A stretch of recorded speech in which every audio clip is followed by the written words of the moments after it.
Good morning, dear students. So we had already discussed about the international trade. Here we are going to discuss further details about that. As the resources are space bound, no country can survive without international trade. क्योंकि resources क्या होती हैं, space bound होती हैं, उनके लिए काफ़ी space चाहिए होता है, इसलिए ये ज़रूरी है कि एक कंट्री की दूसरी कंट्री के साथ ट्रेड हो. Export and import are the components of trade. Export और इम्पोर्ट क्या होते हैं, बहुत ही इंपॉर्टेंट कंपोनेंट है किसी भी ट्रेड के.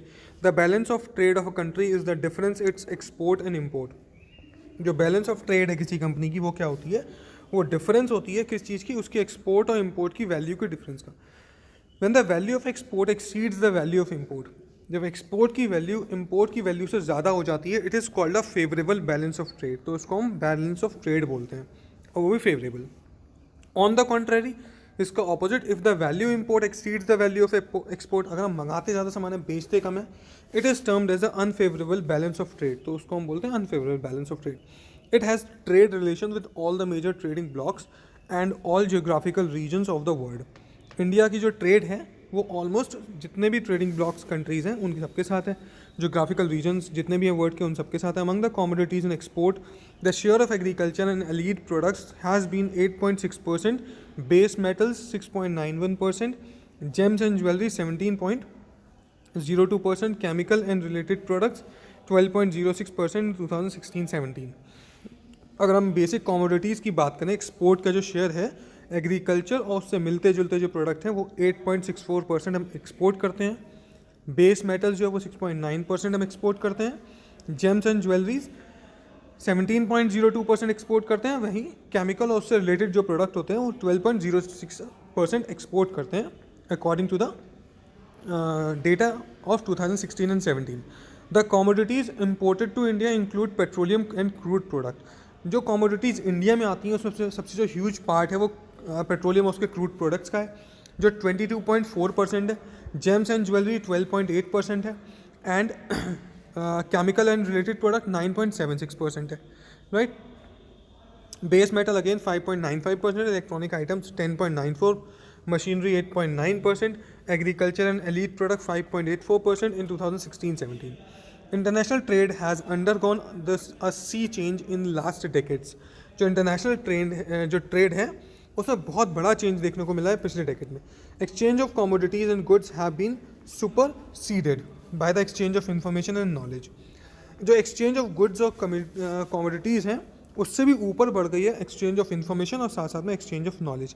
India has emerged as a software giant at the international level and it is earning large foreign exchange through the export of information technology. India जो है आप सभी जानते हैं कि वर्ल्ड का सबसे बड़ा एक्सपोर्टर ऑफ सॉफ्टवेयर है, मतलब सबसे ज़्यादा सॉफ्टवेयर डेवलप करने वाली कंट्री है, उसको एक्सपोर्ट भी करती है. तो in terms of information technology हम बहुत कुछ एक्सपोर्ट करते हैं, जिसकी वजह से हमें बहुत ज़्यादा रेवेन्यू जनरेट होता है. Tourism as a trade. Tourism in India has grown substantially over the last 3 decades. India में जो टूरिज्म है वो लास्ट 3 डेकेड्स में बहुत बड़ा है, मतलब लास्ट 30 सालों में, 30 से 40 सालों में. Foreign tourist arrivals in the country witnessed an increase of 4.5% during the 2015 as against the 2014, contributing 1,35,193 crores of foreign exchange in 2015. 8.03 million foreign tourists visited India in 2015. 2015 में ऑलमोस्ट 8.03% मिलियन फॉरेनर ने visit किया India में. More than 15 million people are excuse me please directly engage in the tourism industry. 15 million people जो है वो directly engage हैं tourism industry से. So tourism also promotes national integration. Tourism की वजह से नेशनल इंटीग्रेशन बढ़ती है. Provide support to local handicraft and cultural pursuits. और उसकी वजह से लोकल हैंडीक्राफ्ट हैं उनको एक हेल्प मिलता है, उनको एक प्रमोशन मिलता है. Right. It also helps in the development of international understanding about our culture and heritage. इसकी वजह से हमें जो हमारा कल्चर और हेरिटेज है उसको पूरी दुनिया को समझाने में मदद मिलती है, उसका डेवलपमेंट होता है. Foreign tourist visit India for heritage tourism, eco tourism, adventure tourism, cultural tourism, medical tourism and business tourism. जो फॉरेन लोग हैं, जो फॉरेन टूरिस्ट हैं, वो इंडिया में आते हैं किस किस वजह से आते हैं? हेरिटेज टूरिज्म की पर्पज़ से आते हैं, हेरिटेज देखने के लिए आते हैं. इको टूरिज्म के पर्पज़ से आते हैं, इकोलॉजिकल बैलेंस देखने के लिए आते हैं, जंगल वगैरह. एडवेंचर टूरिज्म देखने आते हैं. मतलब राफ्टिंग वगैरह करने के लिए आते हैं, कल्चरल टूरिज्म जो हमारे कल्चर है उसको वेरीफाई करने के लिए आते हैं, उसको देखने के लिए आते हैं, मेडिकल टूरिज्म के पर्पज़ से आते हैं, बिजनेस टूरिज्म के पर्पज़ से आते हैं। There is a vast potential for development of tourism in all parts of the country. हमारी कंट्री के पास बहुत ज़्यादा पोटेंशियल है कि हम टूरिज्म को डेवलप कर सकें। Efforts are being made to promote different types of tourism for this upcoming industry. बहुत सारे एफर्ट्स किए जा रहे हैं जिससे कि जो ये इंडस्ट्री है टूरिज्म इंडस्ट्री इसको बढ़ाया जा सके।